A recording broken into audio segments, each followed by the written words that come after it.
Hello, sacred work in progress. I'm so excited because I actually have two guests on here with me for the very first time. I'm just excited to see how this all plays out with, three different cameras in the mix.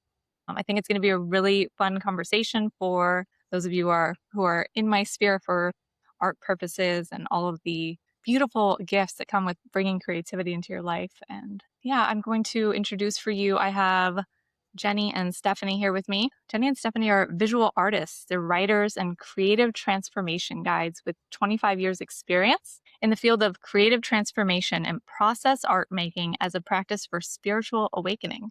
You can see why they piqued my curiosity and they're here, right? So, ladies, it sounds like you're in business together in the realm of creative transformation and this process art making. And I'll be honest, I'm not super familiar with the process art making thing. So you're going to have to kind of elaborate on that one for us. But would you like to introduce yourselves before we dive in? Yeah, that sounds great. Thanks for having us on.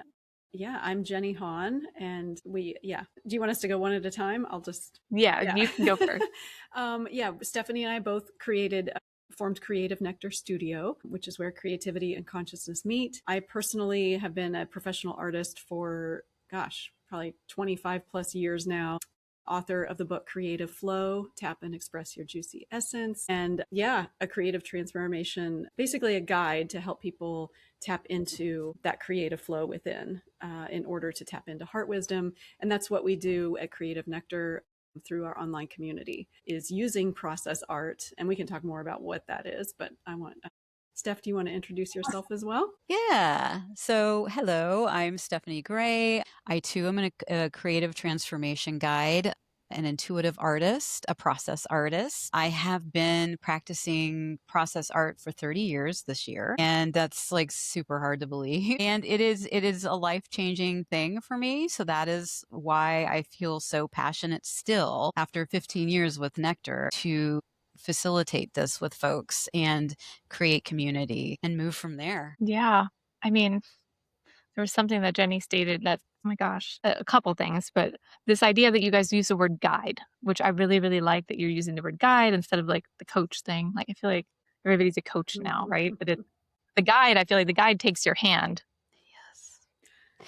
That's Yeah. how I see the word. And one of the things, we're not just taking them by the hand, but we're also doing the work with participants. So yeah, Steph and I both have been on this path using process art for our own healing and integration for, like she said, for decades now. But we're also right there, like in the community, like doing the work. So it is an ongoing, lifelong process. Yeah. And like you were saying, Bonnie, the word coach is like, I've never felt drawn to that word. It's guiding is more of like guiding people to their own hearts, right? And to their own power and wisdom.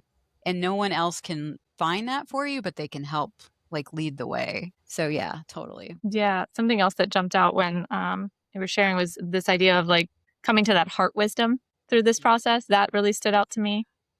Yeah. I don't know if you have any like what you could share on that. The idea of that. Yeah, I can go first, and that is like the first time I took a process art workshop, I was all in my head because I grounded in my head. That's where like I felt safest, is to just analyze everything continually. But what's happened with the practice, like any other mindful practice too, is I the creativity sort of naturally begins to drop you into your heart. And when you're creating just to create, there's this magic thing that happens that really does center you in that heart space. And once that happens, so many other things can happen. Wisdom is dropped, and you get to know yourself better. It's really about self discovery and also moving from the heart, and you get to understand what that's like. You get to like practice. Okay, when I move from my heart in my art, it feels this way. And when I get stuck in my head in a loop of like, this isn't good enough or whatever, then I know I'm back in my head.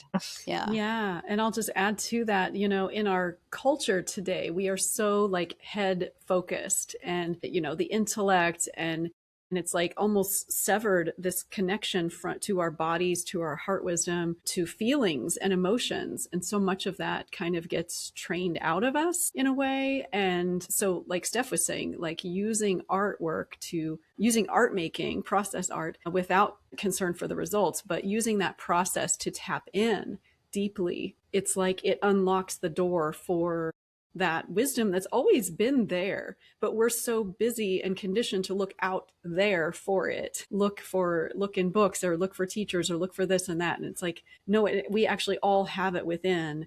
We all have that connection to intuition within us, but it's not really nurtured in our current world. So this is a perfect opportunity to practice that. And it's amazing when people do finally tap into it, and then they're like, whoa, I had no idea. Like, there's so much in here. There's so much wisdom. There's so much information. And it is accessible to all of us. Yeah, the whole like us essentially being conditioned out of accessing that or feeling like we can, it's always like, oh, I'm not creative. I'm not, that's what comes to mind there is like people feeling like, oh, I'm not an artist. I'm not creative. I can't draw. I can't, and it just, and it's not that way. I really believe that, whether it's process art, like you're talking about, where I'm guessing it's, anything goes, right? Anything goes on some level. Absolutely. Versus me, like, having this intention to make something. And it's Yeah. like, it's all like practice and intention and just doing the work for like Yeah. fine art world, Yeah, and we can Yeah. certainly start with an intention when we create for process, but it's really, I mean, the main focus is not about the end result, but really creating from the inside out and letting that connection to the heart kind of lead the way and guide. So it's really a step-by-step journey of trusting rather than like having an image in our minds and we're working toward it. It's like every step is informed from the inside out. And Steph, Yeah. do you want to say more about that? No, I mean, you basically named it perfectly. It really is it's like a hero's journey, your own hero's journey with art, and I love what you were saying about so many people. I don't love that you were saying it, but it is a very common thing that we hear, that I am not an artist. My sister was the artist, or my mom was the artist, and Right.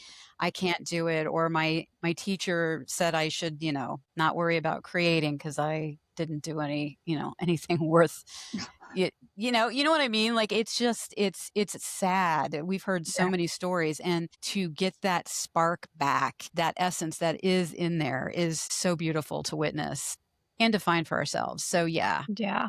I mean, I feel like granted, I have multi thoughts. I feel like I create generally. Sometimes I have a plan, but I love to create intuitively. I love to just start. And maybe I have like a color that guides that first decision, or, like something, but I love to just do.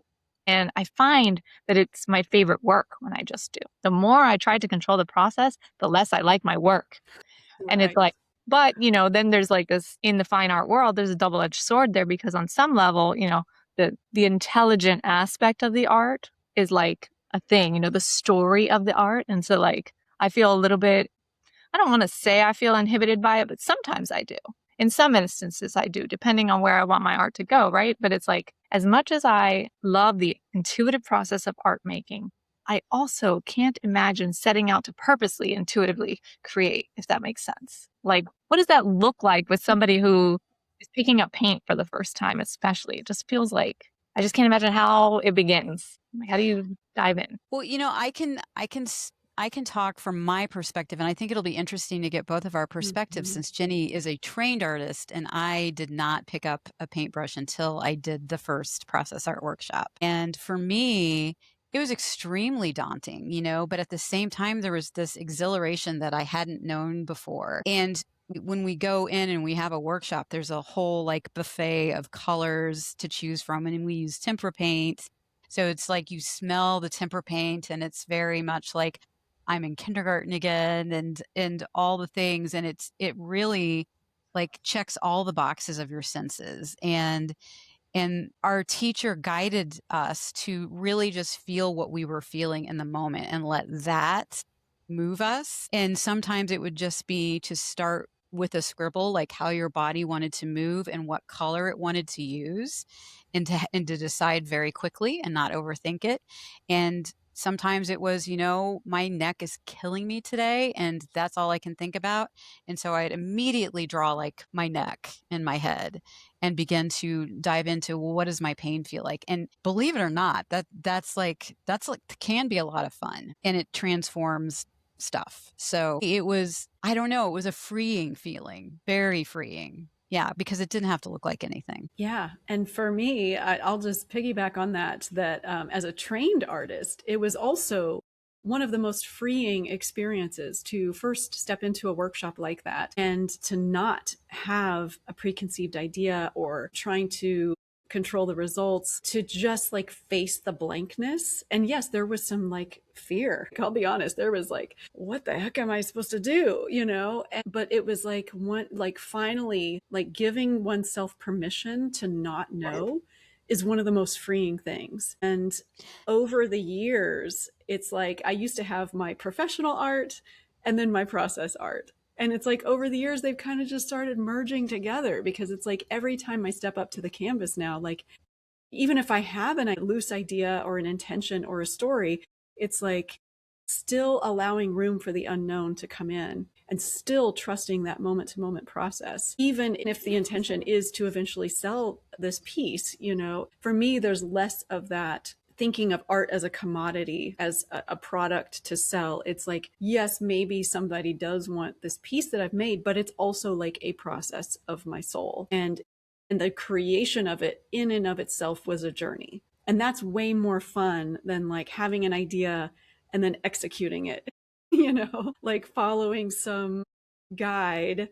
Even if you created the guide yourself, it's like really opening the space for some real magic to come into it. I'll end it with this. I One knew of the you were things. dying to share something. Like right when you started talking, you were like, "Oh, oh, go ahead." Well, I wanted to use the word curiosity because for me coming into it, I was so shut down. And so to be even curious about something that somebody didn't tell me what to do or whatever was hard. But then once you get curious about something, it transforms everything and it moves into your like daily life and all of it. And, the freedom to be curious is so exciting. And I think it's so funny because that was not what I was going to say, I'm pretty sure. But the idea of what I was going to say is completely gone, and curiosity just came in to talk about it. So, Yeah, it is what it is. Yeah, I did set the following that intention before thread. we started to come to show up today. I feel like, oh my gosh, I was going to ask Jenny something. I was going to ask Jenny something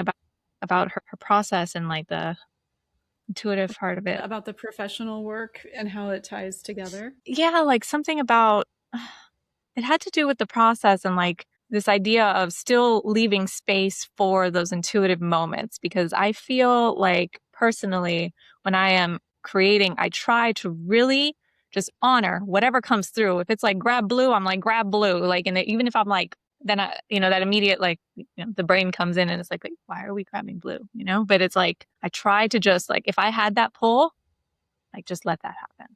Would you say that's a big part? Like, do you experience that too? And either of you, if you would say that that's a big part of the allowing in that process art? Yes, absolutely. And part of it, if you have had professional training, part of the allowing is over time to start noticing the difference between the intuitive impulses and the mind, like the conventions that we might have learned in our training coming up. So as an example, like I might be painting along and I'm like, okay, I need black. I want like heavy black lines in this. And then another part of my mind might pop in and say, yeah, but don't use black straight out of the tube. You got to, you never use black, all like these The rules. these art rules that it's like, where do they even come from and why, but it's like, so beginning to notice the difference between like the impulses that come up from the body, almost like from the heart, or like a quiet whisper, like, oh yeah, let's grab some orange, versus this more authoritarian voice in the mind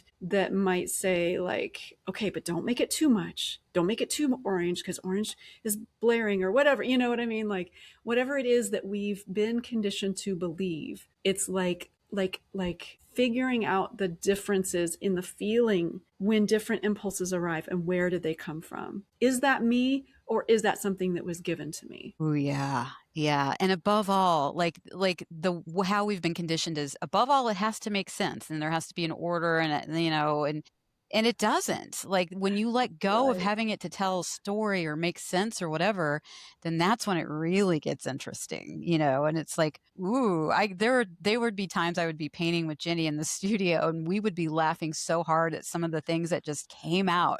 And when we said Yeah. yes to it, even though it made absolutely no sense, I mean, it just like broke open the light. It was just beautiful. Yeah. Yeah, and it Yeah, can I be feel like, ridiculous too. It can be like Yes. absolutely, and like the most oh, I might have to ask for bizarre. an example of ridiculous. Like, do you have one?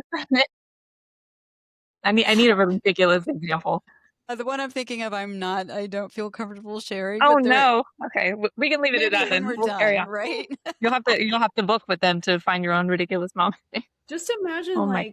like the dream world, how dreams don't necessarily make sense. Like something can morph into something else and it can be wild, it can be bizarre, it can be sexual, it can be violent, it can be this or that, it can be all these things, but it's like you don't have to censor yourself because it's just your process art. It's not like something that you're creating to show someone else necessarily. Like think of it as like a journal, like a visual journal. So really just when we can create in that way and not be censoring or judging ourselves, but just allowing it to be what it is, it can be really amusing. Yeah, I can think of, well, I can give an example, and I'm sure she would mind, of someone who painted with us way, way back in the day. And you might have to help me fill in the blanks here, Jenny, but she was going through a separation or had just gone through a separation. And she like was working with something about her ex, and this frog came in. Do you remember the rest of it? Like her ex ended up being this like bullfrog and like Yeah. imparting some sort of like message for her. But I can remember talking about it later around the table and we were all just laughing so hard. Yeah, Oh my its tongue gosh. was like Yeah. wrapping all the way around its body. And it was just this ridiculous looking frog. And so, I mean, ridiculous looking X as a frog, and part of the beauty of it was this was an abusive relationship.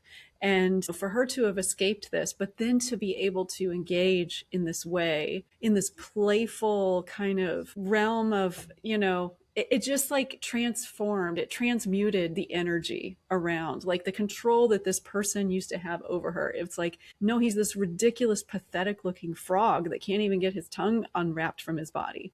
So that sort of thing, it's like how we can use our creativity to, and I know, Steph, you talk about this a lot, but like to transmute our experiences.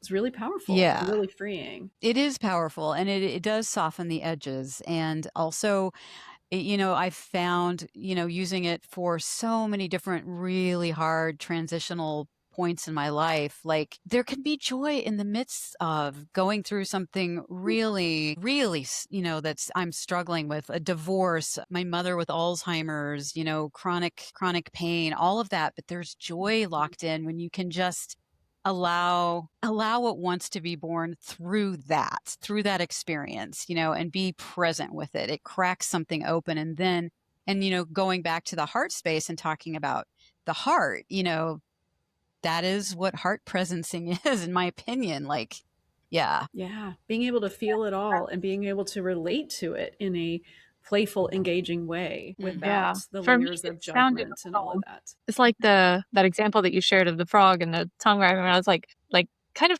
like a reclaiming your power on some level, you know? Like That's Absolutely. that's why I that's love what it. I took from that. And it's like I could see how that would present in a lot of different ways. And I always say, like, so often we have these feelings, repressed feelings, whatever they are, repressed or not, but these feelings that they just want to be held. They just want to be like witnessed. They just want to, they want the space to like exist and be held and loved and, then transmuted and you can move on and, Yeah, they want to be right. heard. Yeah. Absolutely. Absolutely. I have a question kind of follow up here is that I'm dying to know because I try to ask everybody this because a lot of times in my own art, I will not see meaning in my art until much later. Your clients that you work with like this, do they find that to be true, or do either of you find that to be true? Yes. Absolutely. Yeah. In fact, when I was first doing a series with my teacher, Sarah Oblinger, she would often say, because I would go every week, and she would often say, leave it, leave your paintings here. And something happens. If you're hating it right now when you leave, when you come back, like there's something that changes and it may make more sense. You may know exactly where to dive back in. It may impart wisdom. Like you end up loving it just for what it is, but you do have to have some space away from it. So yeah, that happens to me all the time, and that does happen to people we work with too, for sure. Yeah.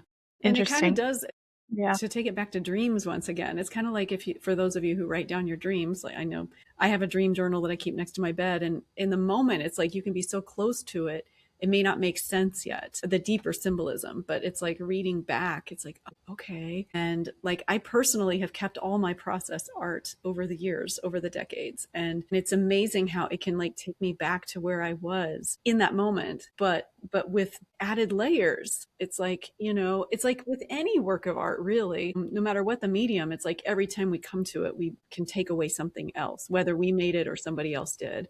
It's like we're bringing ourselves, our own consciousness to it as well. And so we're always different. And so we're always going to receive something different from it. And then that's where I feel like, yeah, process art, like it keeps giving to us because we can revisit it years later and still get something from it. And see how we've grown. I mean, that's like such a big Absolutely. deal.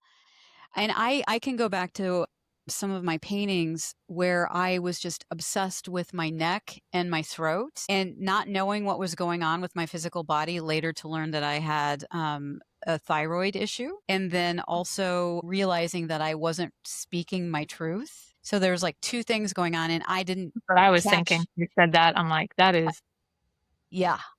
And I Mhm. I hadn't actually understood either one of those things in the moment, but then going back, it's like, oh man. Yeah. Yeah. The yeah, intuition of that's the super body. interesting. Yeah. That's so interesting.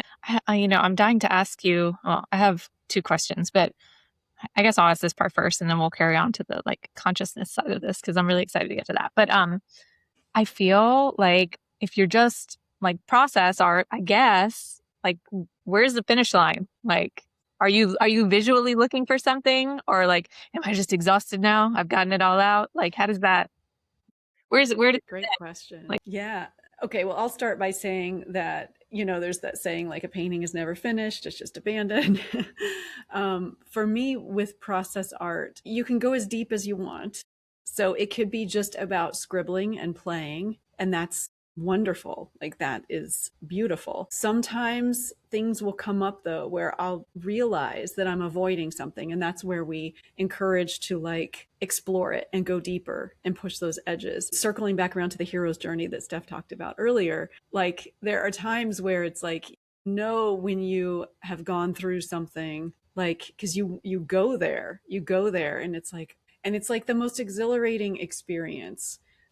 But yet that process always continues. So you said, Bonnie, like, do you just get tired? Do you run out of time? Whatever. But it's like choose your own adventure. It's like, what are you needing in this moment? Is it play? Is it having that transformation? What is it? So it can vary from time to time. Steph, you were going to say something. Well, yes, and I agree with all of that. And one of the things our teacher was really, really big on was, not going to something else when you felt like it was done. And she would come Mm. over and ask questions like, are there any details that you would like to see in this?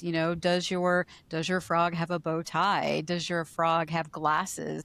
Like all of those things, to see if there was still an entry point that could get you interested. Or asking, like for me, a lot of the time was, well, because I would have hands, but, who do the hands belong to?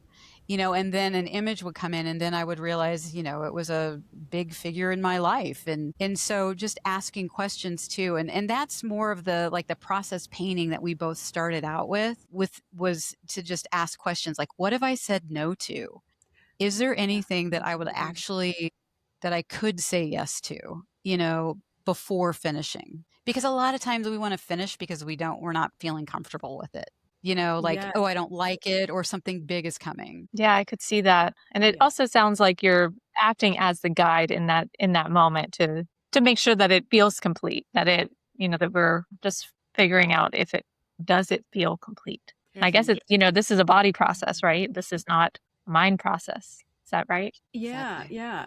And another time that we sometimes, folks will want to abandon what they're doing or think they're done is when we love what we've made, when we're feeling attachment to it or it like feels safe. It's like, okay, that's good enough. I'm going to stop here. But that's like the perfect entry point where it's like, okay, what else is wanting to happen? Like if I could release my attachments to this right now, is there anything else? And I love that question that Steph mentioned. Like, what have I said no to? Was there something else? Was there an impulse that was wanting to come through, but I squashed it down for whatever reason? And does any of that want to come into this? Yeah, that can open a And whole nother that's layer. it can, and that's something that really carries into your day-to-day life too. Like, what have I said no to that I actually wanted to Yeah. do? Yeah, Yeah. and vice versa. Yeah, Yeah. everything Funny enough. about this that we're talking about and everything we practice at Creative Nectar Studio, it really does. It is, I mean, yes, it's about art making and creativity, but it's also about life itself. And how can we say yes to more of the juice of life? So it really does, Yeah. yeah, it does carry out, like you said, Steph. Yeah. I started to say when I first started painting, the reason I started painting is because I had a Reiki master ask me tell me that I had a message that I needed to give some time to my creative spirit. Like, was there something that I wanted to like make and create?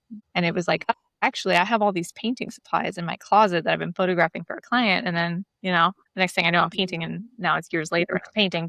It's like, yeah, like I was telling myself no to those paint supplies, even though I was drawn to them because I'm like, that's frivolous. I don't have time for this. I'm a busy mom. I was like battling illness. I'm like, I don't have time for that. So I was, denying myself that Yeah, time. That's pretty exactly. common. Yeah. It is. And if it's not for visual art, maybe it's for something else. For me, it was singing for many years. And it was my partner who got me, playing around with karaoke at bars. That's like, oh my gosh, I do love to sing. And why did I always put a lid on that? Why did I always tell myself no or believe that I couldn't do it? I think we all have those areas of our lives, and it can change and evolve over the course of a lifetime. What am I saying no to today that's wanting to happen? Yeah. Yeah, and I think the way society has conditioned us, it's like, well, if you do this, it needs to be really good and it needs to be for a reason, and you can't really do it And financial gain and and financial Right. gain. Has And to if be you're gonna marketable. right, if you're gonna do karaoke, let's do it well. It's like instead of just playing and getting curious. Yeah. yeah. Right, And we give right. permission And to do that's that. part of the whole influence of the capitalist system we're in, It's like, how can I market this? How can I make it a side hustle? It's like, no, no. What if it's just for pure enjoyment? Like we need more of Yeah. those of bringing play and enjoyment and pleasure into our lives, period. Period. We could all use more play. That's yeah, for sure. Well, let's see. We're 32 minutes in, I guess. I'm very curious about the consciousness aspect of, just how that view exists for you. And like, I love that it seems to be in your tagline. Is that right? That's like the tagline. Could you state the tagline for me? Where Yeah. creativity meets consciousness, or the Where other way around. creativity Yeah. meets consciousness. That's probably what was like, yes, I need to speak to these ladies. So tell me about that. Like, where did that come from? How does that fit in your world? I'm happy to start Yeah, just because start go. it for me it was a slow burning path back to myself, back to my heart, back to my true nature. And that, well, for me it was like that higher self, that wisdom, whatever you want to call it, the divinity, however, whatever you want to put name on it. But it was like finding out that part of me and realizing that once that happened and I was able to, like we were talking earlier, when you get out of your own way, and so you get your mind out of the way, you're in the heart, you're creating just to create, then it's possible for things to flow through you. And there's been a lot of talk about creativity as being just, like part of consciousness. that, it's going to pick people that are ready for it, or, and then come through, or come through from, the depths within, and be wisdom in that way as well. And it's, for me, like, it's led to a whole bevy of like treats of channeling from my higher consciousness, and also from my guides, like a team of guides, which I was not expecting in any way, because when this started 30 years ago, I was closed to that kind of stuff. And it's just been like an unfolding. And we're seeing now that, like, that this is beginning to happen and become more mainstream, what people are talking about, like, consciousness, and, perhaps that creativity is the first language, and it's not necessarily just about making art. There's a connection that happens. That's my experience. Yeah, I love that. Yeah. I love that. Yeah, go on. I was just going to say, every time I think about this idea of creativity flowing through us, like, this is so woo. So just like hang with me. But I have this image in my mind of like a human body, and like this beautiful light just like flowing fully through the body. And it goes like all the way through and all the way through in the other direction. And it's just like, and that's how I feel sometimes when I take time for my creativity, is this just renewal. That's like how like, it's a renewal. Yes. And that image just always comes into my head when I think about the idea of that. That's all that I could think about when Stephanie was explaining. I'm like, yes. Flowing energy. What you just described, Bonnie, is like how I visualize, like, when we're in the creative flow, like it's that exactly. And yes, it brings us more into our own consciousness, but I believe it also connects us with the collective. Like, it connects, like, when we're each in that center, when we're each in that creative flow, like, it connects us to all other beings and the planet. And so I believe that the awakening that this stirs in us is not just for our own benefit, but for the benefit of all of us. And so the consciousness piece is both personal and transpersonal. Yeah. Right now, it's really helping me just in these uncertain, changing, volatile times. It has really helped to have this practice, not only to just get out what I'm feeling, just those raw emotions, but then once those have cleared, to be able to drop into the heart and be able to start that creative flow, that flow state, and begin to receive information for me personally that feels like it helps to make sense of what's happening. And then, like what Jenny was saying, we're able to work on our own stuff and get clear and be in our heart more. And that is going to help the collective, because we are all connected. That's the ripple effect of doing that inner work, I guess. Yeah. Yeah, for sure. I resonate with a lot of what y'all have shared on that topic. Just when you think about creativity, do you see that really as like a core element then of like this? I mean, my perspective on what this transformation that the world is kind of in the middle of, the way that I view that is from the lens of like astrology and human design. So the Sleeping Phoenix era coming in 2027, I've created like endless content on this topic. I'm like out of control with it. But a big part of that is this, they call it the transmutation of the solar plexus. And like for me, the solar plexus is so very the center of our being. Like for me, that just ties really deeply to creativity, because it's also like our motor center, our doing, and the way that we're being in the world. And, I feel a lot of people are really coming back to center, back to self, back to like, who am I? And, what am I here to be doing? And living that, most authentic purpose, and like just living from that deeply authentic place then becomes this beautiful gift for the world. Yes. Agreed. And it's permission giving. If you are living in your authenticity and you are just in your heart space as much as you can, just continually coming back home to yourself over and over again, it spreads. Like you said, it's a ripple effect, and it is so permission giving. If you're around somebody that's living their life that way, you feel like, well, I could do that too. And there's so many different ways to do that, and creativity is a big piece of it. So yeah. Yeah, it's some kind of gateway for sure. Some kind of gateway drug there. Yeah.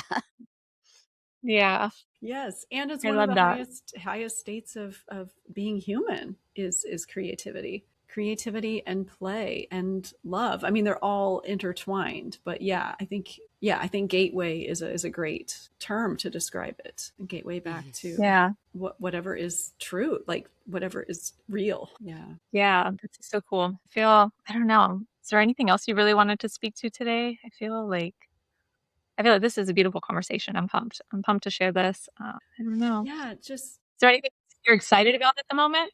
well, Anything new? I just want to state that, yes, we can do this work and this practice, but doing it in community is where the real juice is and where the real support is.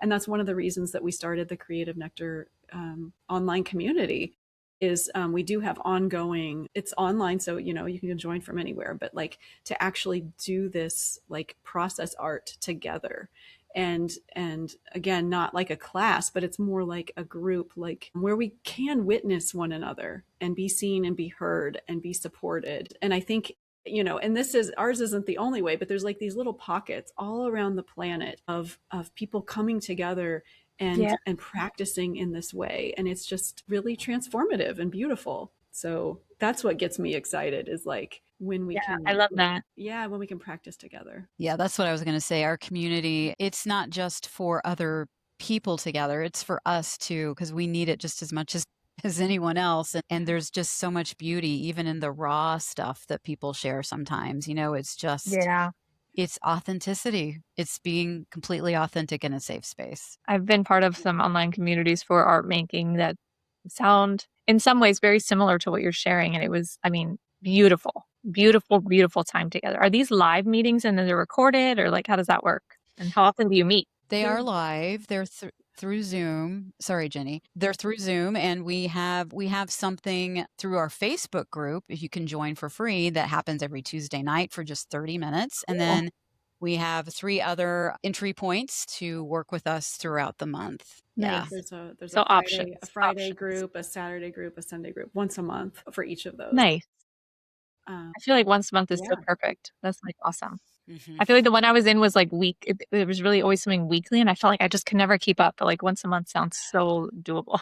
That sounds so doable. Yeah, and there's no expectation to like always show up either. It's like whenever, like anytime, like you're not missing anything, when you're doing this kind of work. It's like, when do you need to tune back into yourself in the supportive community? It's like, when do you need to tune back in? So yeah. I have something else that came to mind when you were talking. You named a book, Jenny, that you wrote. The title, could you Creative remind me of Flow. Yes, I think I have it. Creative Flow, but there was something about like the juicy something. You named like juicy something, and I was like, oh, yes, Creative Flow, tap and express your juicy essence. Juicy essence. Before we go, I have to ask about the juicy essence.